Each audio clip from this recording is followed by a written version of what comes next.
नमस्कार। टुडे हिमाचल में आपका बहुत बहुत स्वागत है। मैं हूं आपके साथ भावना रेनॉल्ड और चलिए देखते हैं शाम की बड़ी खबरों को फटाफट। कई भागों में झमाझम बरसे बादल, नाहन में घरों दुकानों में घुसा मलबा, आज के लिए ऑरेंज अलर्ट। हिमाचल प्रदेश के कई भागों में ऑरेंज अलर्ट के बीच भारी बारिश दर्ज की गई है। शुक्रवार रात को नाहन में 168.3, संधोल में 106.4, नगरोटा सूरिया 93.2, धुलाकुआ में 67, जुब्बड़हट्टी 53.2, कंडाघाट 45.6, धर्मशाला 13, कांगड़ा में 12.6 व नारकंडा में 19 मिलीमीटर बारिश दर्ज की गई है। मौसम विज्ञान केंद्र शिमला की ओर से आज भी राज्य के कई भागों में भारी बारिश का ऑरेंज अलर्ट जारी किया गया है।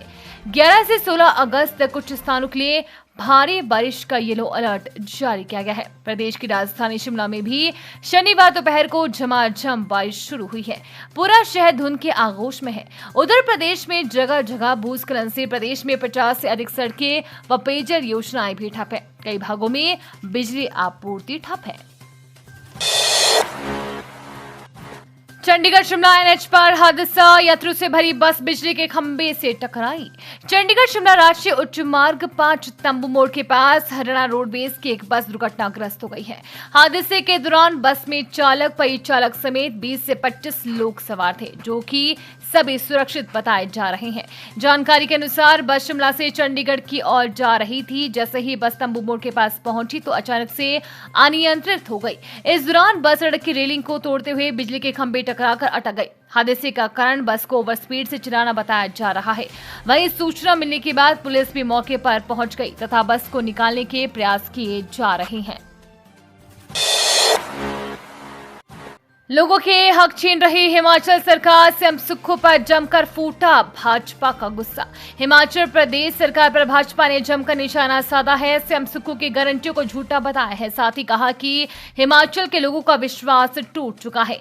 नेता प्रतिपक्ष जयराम ठाकुर ने शिमला से जारी बयान में कहा कि सरकार प्रदेश के लोगों से हक छीन रही है और पूर्व भाजपा सरकार की ओर से लोगों को दिए गए सभी हक छीने जा रहे हैं। ये सरकार का शर्मनाक कृत्य है। विधानसभा चुनाव में कांग्रेस ने प्रदेश के लोगों को कई गारंटियां दी थी और लोकसभा चुनाव में भी कई वायदे किए थे। गर्भवती महिला प्रसव के लिए 4 घंटे पैदल चल अस्पताल पहुंची। मलाना से एक हैरान कर देने वाला मामला सामने आया है। बता दें कि हिमाचल में आई बाढ़ की आफत की वजह से लोगों को कई सारी परेशानियों का सामना करना पड़ रहा है।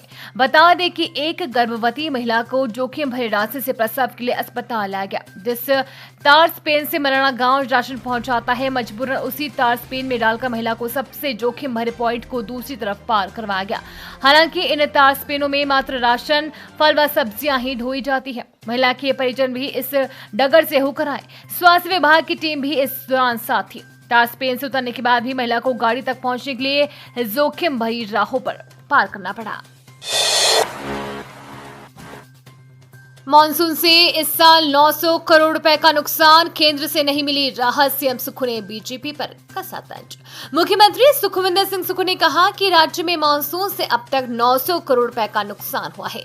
प्रभावित परिवारों की सहायता के लिए राज्य को केंद्र सरकार से कोई वित्तीय सहायता नहीं मिली है। जल शक्ति विभाग ग्रामीण क्षेत्रों में 50,000 रुपए से अधिक आय वाले परिवारों से 100 रुपए प्रति कनेक्शन शुल्क लेगा। इस निर्णय से समाज के कमजोर वर्ग पर कोई प्रभाव नहीं पड़ेगा। इससे पहले सीएम सुक्खू से शुक्रवार को शिमला में पूर्व विधायक राकेश सिंघा के नेतृत्व में लुहरी और सुन्नी जल विद्युत परियोजना प्रभावितों के एक प्रतिनिधि मंडल ने भेंट कर मांगों से अवगत करवाया।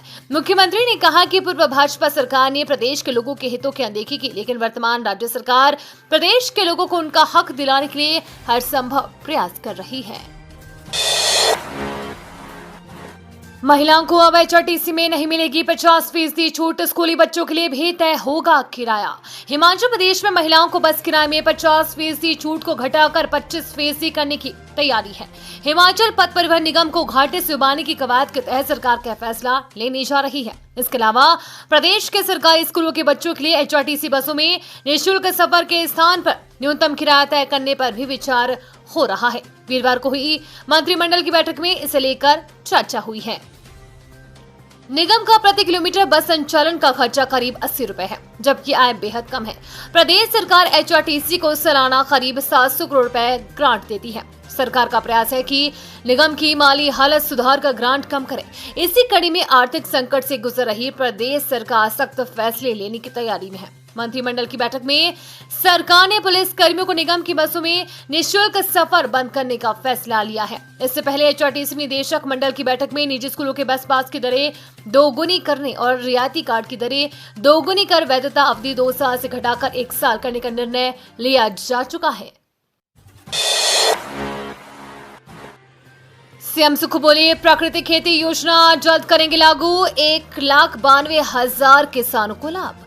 मुख्यमंत्री सुखविंदर सिंह सुक्खू ने कहा कि प्राकृतिक खेती को बढ़ावा देने के लिए सरकार कृषि क्षेत्र में हिमोन्नति योजना लागू करने जा रही है। इस योजना के लिए 150 करोड़ रुपए दिए गए हैं। योजना से लगभग 1,92,000 किसानों को प्रोत्साहन मिलेगा, जो पहले से ही 32,149 हेक्टेयर से अधिक भूमि पर रसायन मुक्त खेती कर रही हैं। इस योजना का मुख्य उद्देश्य क्लस्टर आधारित विकास मॉडल के माध्यम से कृषि क्षेत्र को आर्थिक रूप से व्यवहारिक बनाने और प्राकृतिक खेती को बढ़ावा देना होगा। योजना के तहत सरकार छोटे किसानों को एकीकृत करेगी, जिससे वो बड़ी मात्रा में उत्पादन कर सकें।